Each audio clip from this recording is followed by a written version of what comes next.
Hello दोस्तों, कैसे हो आप सब। तो स्वागत है आपका मेरे चैनल टॉप हिंदी एनिमे में। तो जैसा कि लास्ट पार्ट में हमने देखा था, जियान डोंगजाओ आ चुका होता है और यहाँ पे अपना रजिस्ट्रेशन भी करा लेता है। इधर यहाँ के पावर हाउसेस एक सीन को कैच करते हैं जो कि इविल क्लान से बिलोंग करता है।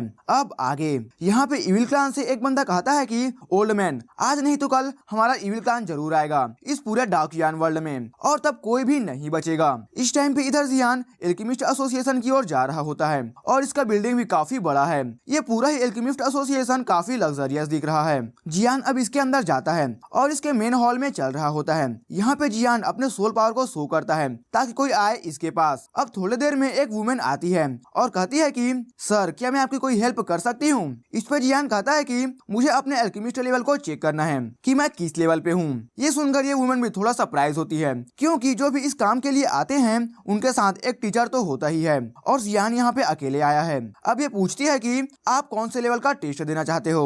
इस पे जियान कहता है कि इमॉर्टल लेवल के एल्केमिस्ट का टेस्ट 4th ग्रेड। ये सुनकर ये वुमेन भी सरप्राइज होती है।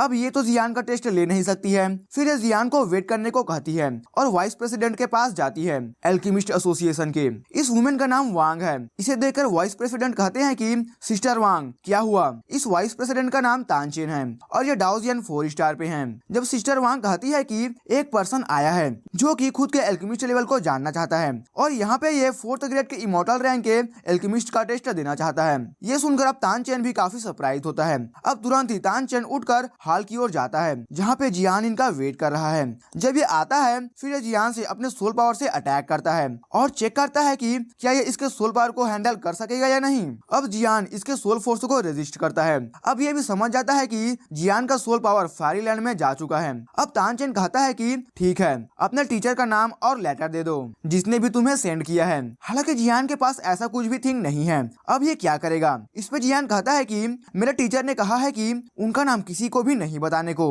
वो पब्लिक में आना पसंद नहीं करते।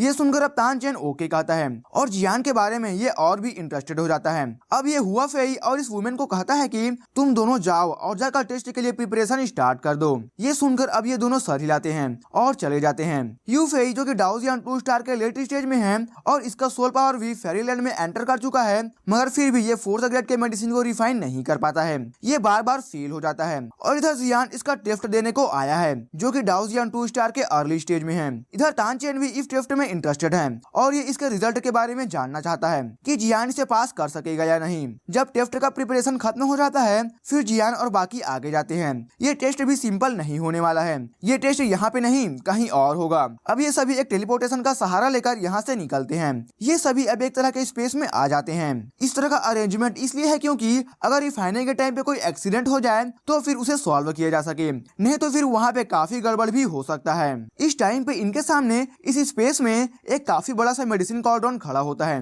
अब ये तीनों इस बिल्डिंग में एंटर करते हैं जो कि काफी बड़ा सा कॉर्डन के जैसा है। पहला टेस्ट सोल टेस्ट का है। सोल पावर एक एल्केमिस्ट के लिए काफी इंपॉर्टेंट होता है। यही थिंग डिटरमाइन करता है कि एक एल्केमिस्ट कौन से रैंक का हो सकता है या नहीं। तानचेन 5th रैंक का इमॉर्टल एल्केमिस्ट है। तानचेन कहता है कि आगे इसके अंदर एक सोल बीस्ट कैद है, अपने सोल पावर से इसे डिफीट करो तो तुम्हारा सोल पावर का टेस्ट खत्म हो जाएगा। ये सुनकर अब जियान भी इस टेस्ट में देखना चाहता है कि ये कौन सा बीस्ट है। अब ये आगे जाता है और एंटर करता है। इस जगह पे अंधेरा काफी ज्यादा है और इसी में ये सोल बीस्ट भी हिडन है कहीं पे। जियान यहाँ पे अपने सोल पावर को रिलीज करता है लेकिन इसका सोल पावर ही डेवोर हो जाता है और ये अपने सोल पावर से पता भी नहीं लगा पाता है। इधर हुआ फेई को याद है कि जब ये फर्स्ट टाइम इस टेस्ट को देने आया था तो फिर इस सोल बीस्ट ने इसे काफी टॉर्चर किया था और ये किसी तरह से जिंदा निकल कर आ सका था। यहाँ पे टाइम भी डिफरेंट फ्लो करता है। तानचेन कहते हैं कि मुझे याद है कि तुम इस टेस्ट में 30 दिन तक रहे थे और अब तक का रिकॉर्ड 50 दिन का है। तानचेन भी कहते हैं कि ये बच्चा उतना सिंपल नहीं है जितना ये दिखता है। अगर तुम फ्यूचर में इससे कम्पीट करो डोंगजाओ में तो फिर केयरफुल रहना। जियान इधर यहाँ पे एक ट्री पे चढ़ा होता है और इस सोल बीस्ट को चेक करता है। जियान जब अपने घोफ्ट फ्लेम को रिलीज करता है फिर इसे इस सोल बीस्ट के बारे में भी काफी थिंग्स पता चलता है, जैसा कि इसका सोल पावर उतना स्ट्रॉन्ग नहीं है। हालांकि इससे पहले इसका सोल पावर भी डेवोर हो गया था। ये सोल बीस्ट भी एक ट्रांसपेरेंट सोल के जैसा है। अब जियान भी सोचता है कि ये इस टेस्ट को कैसे पार करे। सोल ईटर भी कहते हैं कि ये सोल बीस्ट के पास सोल पावर है और ये एक तरह का प्योर पावर के जैसा है। तो एल्केमिस्ट भी इस तरह के सोल बीस्ट का यूज करते हैं अपने सोल को टेम्पर करने के लिए। ये सुनकर अब जियान भी इसमें इंटरेस्टेड हो जाता है। हालांकि ये डेवोरिंग से अलग प्रोसेस है। इसमें सोल पावर को डेवोर नहीं करना है, इसका यूज कर अपने सोल को स्ट्रॉन्ग बनाना है। ये सोल बीस्ट भी अभी सो ही रहा होता है, मगर जियान के घोफ्ट सोल फ्लेम के कारण से ये अब उठ जाता है। अब जब जियान सोल बीस्ट का सामना कर रहा है, फिर टाइम भी धीरे धीरे बीतता जाता है और अब 30 दिन भी हो चुके हैं। 40 दिन बाद हुआ फेई कहता है कि ये बच्चा सच में एक मॉन्स्टर से कम नहीं है। अब देखते ही देखते 50 दिन भी हो जाते हैं। इधर ये लोग अब जियान के पोटेंशियल को लेकर बात करते हैं कि ये इतना दिन भी सरवाइव कर सकता है। टाइम यूं ही बीतता जाता है और अब 100 दिन भी हो जाता है। तानचेन कहते हैं कि हालांकि इस सोल बीस्ट को डिफीट करना ज्यादा हार्ड नहीं है, लेकिन अगर किसी को पता चल जाए कि इस सोल बीस्ट में सोल टेम्परिंग का भी इफेक्ट है तो फिर वो इस चांस को तो छोड़ने वाला नहीं है। लेकिन क्या ये बच्चा कर भी सकेगा? इन्हें नहीं पता कि जियान के पास घोफ्ट सोल फ्लेम है और ये फ्लेम सोल पावर को भी काफी रेजिस्ट करता है। इधर जियान का सोल रियलम में इसके स्पिरिचुअल पैलेस का सेकंड फ्लोर अब काफी ब्राइटली शाइन करता है और अब ये पहले से सॉलिड भी हो चुका है। एक्चुअली में फेरीलैंड में भी 3 लेवल्स हैं और 9 स्टेजेस हैं। फर्स्ट फ्लोर इस स्पिरिचुअल पैलेस का अर्ली स्टेज है, ग्रेट वॉइड रियलम का, और सेकंड फ्लोर इसका मिडिल स्टेज है, ग्रेट वॉइड रियलम का। हालांकि मिडिल और अर्ली स्टेज में ज्यादा का डिफरेंस दिख नहीं सकता है, मगर दोनों में काफी ज्यादा डिफरेंस है। अगर अर्ली स्टेज के 3 बंदे आते हैं तो फिर जाकर उनके कंबाइंड फोर्स को मिलाकर मिडिल स्टेज का पावर हो सकेगा। इस टाइम पे हुआ फेई भी कम्पीट करने के बारे में भूल जाता है जियान से। अब जबकि 100 दिन हो चुके हैं तो फिर जियान का सोल पावर इस हुआ फेई से 2 लेवल हाई है। जब जियान बाहर आता है फिर ये लोग भी जियान के सोल पावर को नोटिस करते हैं और कहते हैं कि इसका सोल पावर पहले जैसा नहीं रहा है। जियान अंदर में सोल बीस्ट के काफी सोल पावर को एब्जॉर्ब किया था। तानचेन यहाँ पे जियान को कहते हैं कि अब जबकि तुम यहाँ पे हो तो फिर नेचुरली तुम हमारे ऑर्गेनाइजेशन के फ्रेंड रहोगे। ये भी जियान से फ्रेंडशिप बनाए रखना चाहते हैं, इनके लिए भी फ्यूचर में बेनिफिट हो सकता है। अब सेकंड टेस्ट मेडिसिन रिफाइन का ही है। तानचेन कहते हैं कि तुमने फर्स्ट टेस्ट के रिकॉर्ड को पहले ही ब्रेक कर दिया है। अगर तुम सेकंड टेस्ट में नॉर्मल प्रिस्क्रिप्शन का भी यूज करोगे तो भी कोई बात नहीं है। अब तानचेन इन दोनों को लेकर मेडिसिन रिफाइनिंग रूम में लेकर आ जाते हैं। यहाँ पे तानचेन कहते हैं कि यहाँ पे 3 वॉल्यूम है, मतलब कि 3 पिल्स बनाने का फॉर्मूला है। ये तुम पे डिपेंड करता है कि तुम क्या चुनते हो। हालांकि 4th ग्रेड का इंपॉर्टेंट रैंक का पिल दूसरे से काफी डिफरेंट है। इसे क्रिएट करने के लिए काफी ज्यादा सोल पावर लगता है एम्परर रैंक के पिल से, और ये बात जियान भी जानता है। जियान के सामने अभी 3 पिलर्स हैं और इसके टॉप पे 3 पिल्स क्रिएट करने का फॉर्मूला रखा हुआ है। जियान अब इन तीनों पिल्स के फॉर्मूला को चेक करता है। पहला जो इसे दिखता है, इससे एक फुक्सिन पिल को क्रिएट किया जा सकता है जो कि टॉक्सिक और इम्प्योरिटी को रिमूव करने के लिए यूज होता है और ये काफी आसान भी है बनाना इन तीनों में से। फिर सेकंड को एम्प्लीफिकेशन डैन कहते हैं। इससे एक यूजर का पावर कुछ देर के लिए इंक्रीज किया जा सकता है। इसके बाद लास्टली एक फेरी स्पिरिट पिल है और ये पिल किसी के डाउ की को रिस्टोर कर सकता है। इधर ये दोनों भी जियान के एक्शन को देख रहे होते हैं कि जियान कौन से पिल फॉर्मूला को चूज करता है। जियान इस फेरी पिल के फॉर्मूला को चूज करता है और इसका एक पिल बनाने वाला है। तानचेन देखते हैं और कहते हैं कि मगर ये थिंग को रिफाइन करना भी काफी डिफिकल्ट है, क्या तुम श्योर हो? जियान सर हिलाता है और अब ये बैठकर अपने पावर को शांत करता है और स्टेबल करता है। जियान अब इस फॉर्मूले को अपने सोल पावर से चेक करता है। इसे अगर कोई एक इमॉर्टल लेवल का पर्सन फॉलो करता है फिर उसका पावर भी काफी रिस्टोर हो सकता है। तानचेन कहते हैं कि अगर तुम 3 बार फेल हो जाते हो फिर तुम्हें नेक्स्ट टाइम ट्राई करना होगा और वो भी 200 दिन बाद ही ट्राई कर सकते हो। लेकिन अगर जियान इसमें सक्सेस हो जाता है तो फिर सच में काफी ज्यादा टेरिफाइंग होगा। ये जियान यहाँ पे अपने ऑरा को पहले तो स्टेबल करता है और इसमें इसे 1 दिन भी लग जाते हैं। अब ये रेडी हो चुका है इस पिल को क्रिएट करने के लिए, इसे रिफाइन करने के लिए। पहला मटेरियल ओरिजिन ब्रांच चाहिए और दूसरा ग्रीन व्हाइट स्नो चाहिए और last one soling spirit stone चाहिए होगा। पहले तो स्पिरिट सोलिंग स्टोन को रिफाइन करना होगा, फिर जाकर ये ड्राई स्पिरिट पावर के ओरिजिन को ये झेल भी सकेगा और इसे न्यूट्रलाइज कर सकेगा। जियान अब अपने फ्लेम को रिलीज करता है। इधर तानचेन भी जियान के फ्लेम को देखता है और कहता है कि इसका फ्लेम भी कोई सिंपल फ्लेम नहीं है। इस टाइम पे जियान अपने होली फ्लेम को यूज नहीं कर रहा होता, ये अपने फायर बकेट कोर से डायरेक्टली फ्लेम के पावर को यूज करता है और ये एक ऑर्डिनरी फ्लेम है जो कि इसका फायर बकेट क्रिएट किया है। हुआफेई अभी भी जियान पे विश्वास नहीं करता है कि ये इस मेडिसिन को क्रिएट भी कर सकता है। अब तानचेन हुआफेई से बेट लगाने को कहता है। तानचेन शर्त लगाता है कि जियान इस पिल को क्रिएट कर लेगा और इसका पिल लाइटनिंग को भी पास कर लेगा और हुआफेई शर्त लगाता है कि जियान ऐसा नहीं कर सकेगा। अगर तानचेन हारता है तो फिर ये हुआफेई को एक 5th ग्रेड का पिल देगा। ये सुनकर हुआफेई तुरंत ही मान जाता है। इधर जियान बड़े आराम से अपना काम करता है, ये अपने सोल पावर का यूज करता है। जियान इस टाइम पे अपने हर्ब्स को रिफाइन कर चुका होता है। अब तुरंत ही ये स्पिरिट सोलिंग स्टोन को मेडिसिन कॉल्ड्रोन में डाल देता है। जियान जल्दबाजी नहीं करता, ये आराम से मेडिसिन कॉल्ड्रोन को फ्लेम से जलाता है और इसे हीट करना स्टार्ट करता है। अपने सोल पावर का भी यूज करता है ताकि ये फ्लेम को कंट्रोल भी कर सके। इस टाइम तक अब इस मेडिसिन कॉल्ड्रोन के अंदर में टेम्परेचर भी काफी बढ़ जाता है। अब थोड़ी देर तक इस स्पिरिट स्टोन को इसके अंदर रिफाइन करने के बाद जियान पहले तो अपने फ्लेम को कंट्रोल कंट्रोल करता है और अपने सोल पावर को भी। फिर इसके अंदर दूसरे मटेरियल्स को ऐड करता है। हुआ फे भी इस सीन को देख रहा है और ये भी एक साथ में इतने सारे मटेरियल्स को रिफाइन नहीं कर सकेगा। जियान को देखकर ये समझ जाता है कि ये काफी कॉन्फिडेंस है अपने स्किल्स में। तानचेन भी कहते हैं कि इसका सोल पावर ही अच्छा नहीं है, बल्कि इसका पिल रिफाइनिंग मेथड भी काफी अच्छा है और तुम में और इसमें काफी गैप है। अब देखते ही देखते 200 दिन हो जाते हैं और इन दिनों में जियान पिल को रिफाइन कर रहा होता है। हालांकि जियान कुछ कुछ मिस्टेक्स करता है, मगर ये उसे फिर से वापस से सुधार लेता है। कोई भी बड़ा सा मिस्टेक अभी भी नहीं हुआ है। हालांकि इस पिल को रिफाइन करने के दौरान जियान के पास 3 चांस है, मगर अगर जियान फेल होकर दोबारा फिर ट्राई करेगा तो फिर इसमें और भी ज्यादा टाइम वेस्ट होगा और जियान ये नहीं कर सकता है। इसके लिए यही लास्ट चांस भी है, क्योंकि इसे नेक्स्ट कंपटीशन में भी भाग लेना है। नेक्स्ट जियान अपने सोल पावर को इसके अंदर सेंड करता है। अब जब जियान अपने सोल पावर से इन मटेरियल्स को लिक्विड में चेंज कर चुका है तो फिर इन्हें मर्ज करना ही रह जाता है। अब 5 दिन और बीत जाते हैं। इन दिनों में जियान अपने सोल पावर से बड़े आराम से इन लिक्विड्स को मर्ज कर रहा होता है। हालांकि ये लिक्विड भी रेजिस्टेंस शो करते हैं, लेकिन सोल पावर के अगेंस्ट इन्हें सबमिट करना ही पड़ जाता है। इस टाइम तक जियान के सोल पावर पे काफी प्रेशर पड़ चुका है। अगर ये केयरफुल नहीं रहता है तो फिर इसका सोल पावर भी डैमेज हो सकता है और अब ये लिक्विड भी बन रहे होते हैं। अब ऊपर स्काई में थंडर क्लाउड गैदर होना स्टार्ट होता है। सभी इस पिल थंडर को देखते हैं और ये काफी टेरिफाइंग भी दिख रहा है। जियान इस टाइम पे इस थंडर के सेंटर में है और इस थंडर के पावर्स को भी इग्नोर नहीं किया जा सकता है। ऐसा लगता है कि इस थंडर से ये पूरा सिटी ही डिस्ट्रॉय हो सकता है। अब तुरंत ही हुआ फेई और तानचेन आगे आते हैं और अपने हाथों को मूव करते हैं। हालांकि फिर भी ऊपर स्काई में डार्क थंडर अभी भी गैदर हो रहा होता है और एक तरह का तूफान बनना स्टार्ट होता है।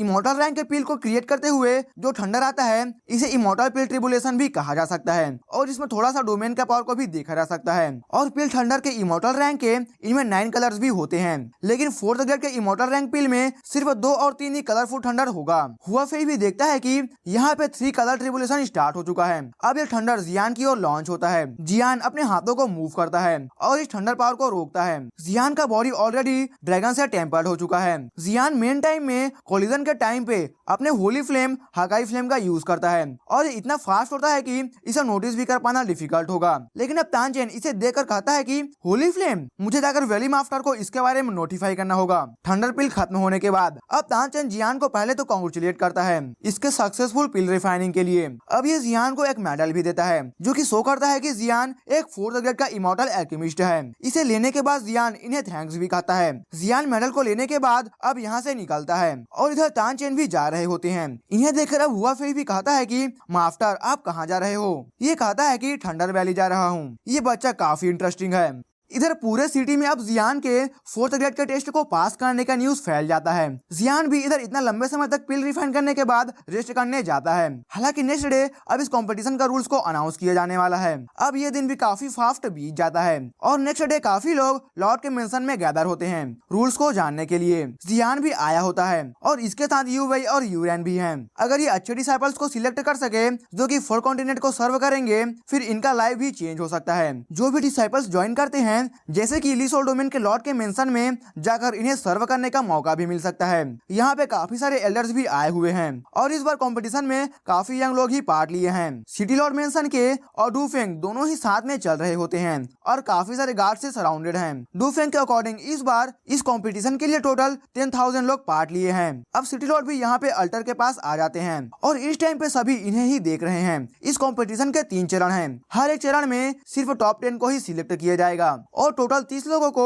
आगे के कंपटीशन में पार्ट लेने का मौका भी मिलने वाला है। इधर जियान भी इस टाइम पे ये सुनकर काफी सरप्राइज है कि टोटल यहाँ पे काफी सारे लोग हैं और इनमें से सिर्फ 30 लोगों को ही सिलेक्ट किया जाएगा। हालांकि जियान के साथ में यूरेन और यूवेई दोनों ही हैं। जियान सोचता है कि मैं इस कंपटीशन में जीत तो नहीं सकूंगा, मगर मुझे पास जरूर होना है। रूल्स के बारे में अभी नहीं बताया जाता है। रूल्स कंपटीशन के दिन ही अनाउंस किया जाएगा, लेकिन 3 डिफरेंट स्टेजेस के लिए रिवार्ड्स भी डिफरेंट हैं। डूफेंग कहते हैं कि अगर कोई एक पर्सन पहले स्टेज में पास हो जाता है वो सेकंड स्टेज में भी भाग ले सकता है। जियान के चेस्ट पे इस टाइम पे 4th ग्रेड का एल्केमिस्ट रैंक का बेज लगा हुआ है। एक पर्सन यहाँ पे पूछता है कि थंडर वैली में एंटर करने के लिए क्या क्वालिफिकेशन लग सकता है। कहा जाता है कि स्टार्टिंग में यह थंडर वैली एक स्मॉल फोर्स था और जब थंडर वैली के मास्टर यहाँ इस थंडर सिटी में आए फिर उनका पावर भी काफी इंक्रीज किया और वो काफी सारे वेपन्स को भी क्रिएट किए जिससे इविल रेसेस का भी खात्मा हो सका है। जो भी थंडर वैली में एंटर करेगा अगर वो वीक है तो फिर उसका उसका भी पावर ग्रेटली चेंज हो सकता है और उसके स्किल पे ही डिपेंड करेगा कि वो किस तरह के ट्रेजर को हासिल कर सकेगा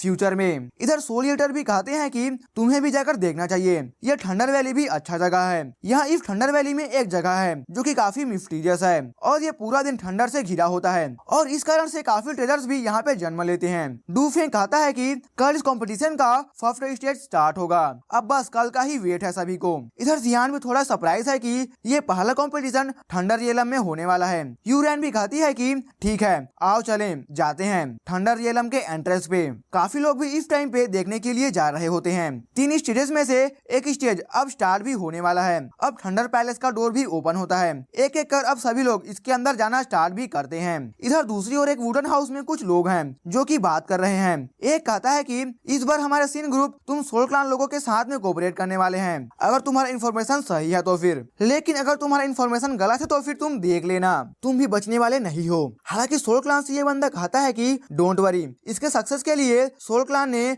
मास्टर सोल गार्ड को सेंड किया है। अब किसी भी तरह का पावर हाउस क्यों ना हो, हम ही जीतने वाले हैं। सोल क्लान का पावर 2 पार्ट में डिवाइडेड है, एक तो 12 सोल्स जो कि डाउजियन 2 स्टार से लेकर डाउजियन 4 स्टार तक होते हैं और फिर सोल गार्ड जो कि डाउजियन 5 स्टार से ही स्टार्ट होता है। ये लोग प्लान कर रहे हैं अटैक करने का और वो भी काफी बड़ा अटैक कि पूरा ही ईस्टर्न कॉन्टिनेंट इस बार डिस्ट्रॉय हो जाए। सोल क्लान सोल्स को कलेक्ट करने के लिए कर रहे हैं और सीन जो कि ऑफिशियली ली सोल डोमेन पे ईविल रेसेस के तरफ से वार को डिक्लेयर करना चाहता है। अगर इनका प्लान सक्सेसफुल होता है फिर 2 पावरफुल फिगर्स आने वाले हैं और वो भी डाउजियन 5 स्टार के। इधर थंडर रियलम में यूवेई इस जगह को देखकर कहती है कि ये तो काफी बड़ा एरिया है, यहाँ पे कंटेस्टेंट को थंडर वर्ल्ड में एंटर करने को कहा जाता है और इस एरिया के आउटसाइड में थंडर भी काफी जोरों शोरों से चल रहा है। अगर कोई डाउजियन 2 स्टार का बंदा हिट होता है फिर वो तुरंत ही मारा जा सकता है। इधर यूरेन और यूवेई यहाँ पे थंडर वैली के इलाइट फोर्स को देखकर ज्यादा सरप्राइज नहीं होती हैं। इन फोर्सेस में डाउजियन 4 स्टार का भी पर्सन है। अब जियान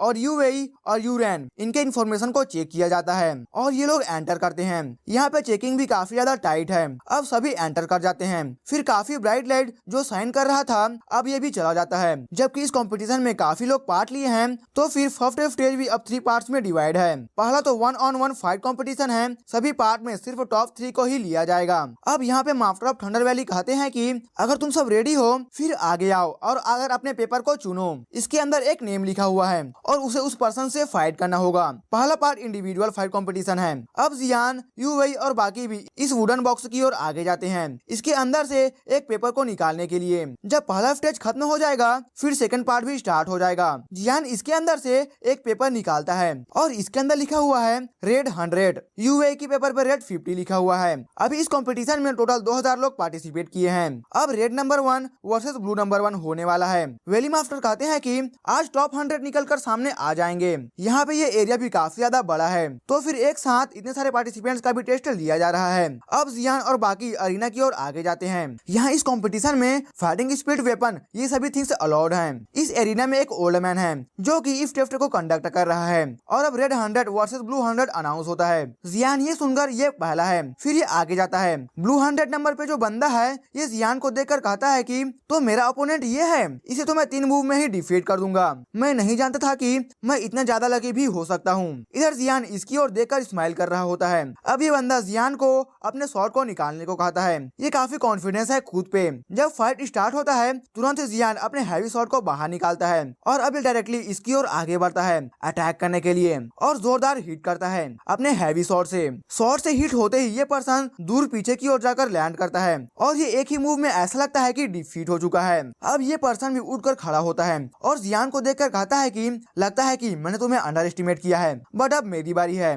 मैं तुम्हें अपना पावर शो करता हूँ। इधर जियान सोच रहा है कि ये पहला मैच है तो इसे केयरफुल रहना चाहिए, कहीं ऐसा ना हो कि ये पहले ही मैच में डिफीट हो जाए। अब तुरंत ही इन दोनों का फाइट भी स्टार्ट होता है। फिर से जियान इस बार अपने हैवी शॉट से उसके चेस्ट पे जोरदार अटैक करता है। जियान के फाइट को देखकर अब इस एरिना में दूसरे भी आगे आते हैं इन दोनों के फाइट को देखने के लिए। हालांकि इनका फाइट ज्यादा देर नहीं चलता है और जियान अपने फर्स्ट मैच में ही जीत जाता है। इस फाइट को हारने के बाद ये बंदा जिसका नाम मुजाओ है अब ये जियान को कहता है कि फ्यूचर में चांस मिला तो फिर मैं तुमसे दोबारा से फाइट करना चाहूंगा और जियान को ये ग्रीट करता है। इधर सेम थिंग जियान भी करता है। कंपटीशन का पहले पार्ट में यहाँ पे टोटल 3 एरिना है और इन 3 एरिना में एक के साथ एक फाइट चल रहा था और इस कंपटीशन को ज्यादा लंबा भी ये नहीं खींचते हैं। अब at the end of the day ये पहला पार्ट इस कंपटीशन का खत्म भी होता है और टोटल 100 पार्टिसिपेंट्स मिल चुके हैं। अब नेक्स्ट डे इन टॉप 100% का बैटल होगा। कल काफी इंटेंस बैटल होने वाला है। अब जो भी जीते थे इन्हें रेस्ट करने के लिए सेंड कर दिया जाता है ताकि ये कल से फाइट में भाग ले सके।